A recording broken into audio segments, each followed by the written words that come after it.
Now next we will study about the coordination in animals. Coordination in animals, all of you know that in the animals the nervous system that is also present and the hormonal system, means the endocrine system, that is also present. But in the simple multicellular organisms, they have only the nerve cells in their body. Okay, they have only the nerve cells for the control and the coordination. But in the higher organisms, like in the human beings, they have both hormonal system also, that is endocrine system, and the nervous system, that is also present. Okay. Now nervous system, it consists of the central nervous system, means that brain and spinal cord, and all the nerves that are present in our body. So it will make up the nervous system. And endocrine system means that various endocrine glands that are present in our body, which are responsible for producing the hormones. Okay, so we will do these two systems in detail in this chapter.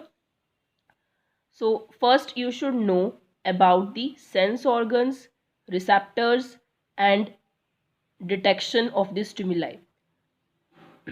So there are 5 sense organs that are present in case of the human beings, like eyes, ears, nose, tongue, and skin.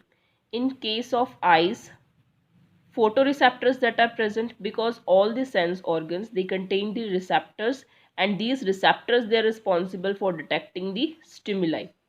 Okay, so in eyes, which type of receptors that are present? Photoreceptors are present. And why they are named that are photoreceptors? Because they detect the light. Next is in case of ears, phonoreceptors that are present, and they are responsible for detecting the sound. Next, in case of nose, olfactory receptors that are present, which are responsible for detecting the smell. In the tongue, gustatory receptors are present, which are responsible for detecting the taste. Then in the skin, thermoreceptors that are present, which are responsible for detecting heat, cold, pressure, touch, pain, etc. Okay, so all the sense organs, they contain receptors, and receptors, they are responsible for the detection of the stimuli. Now after detecting stimulus, what happened? See here this flow chart, that the receptors which are present in the sense organs. Okay, so if suppose the eyes, then which type of receptors that are present? Photoreceptors. If suppose ears, then phonoreceptors that are present. So it depends upon the sense organ, that which type of receptor that is present, and on the basis of receptors only, that which type of stimulus that will be detected by the receptor. Okay, if photoreceptors that are present, so they will detect the light. So if suppose gustatory receptors that are present in the tongue, then they detect the taste. So now a normal flowchart is there, where I have not written that which type of receptor that is present. So this flowchart, this is for each and every type of receptor.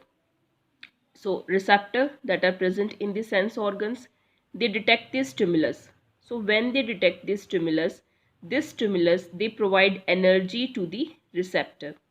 Okay, and receptors, they convert this energy to the electrical impulse.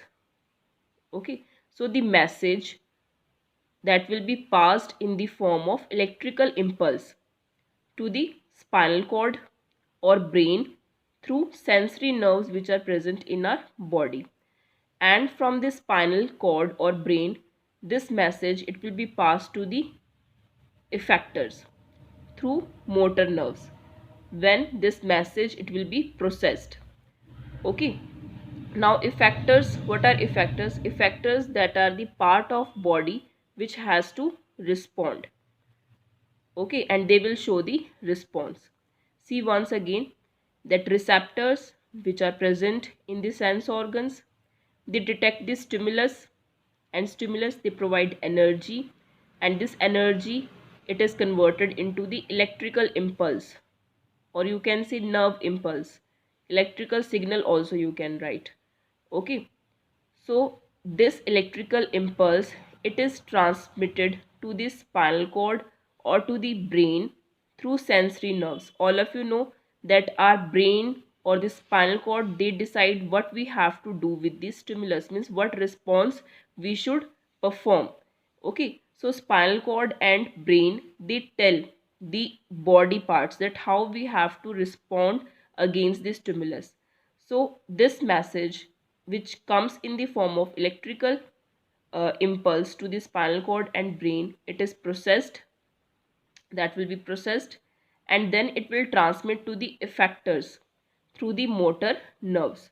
So which nerves, they are responsible for bringing the message, that are sensory nerves, and which nerves which are responsible for transmitting to the effectors, that are motor nerves. Okay, now effectors, that are the part of the body which has to respond, which has to show the response against the stimulus.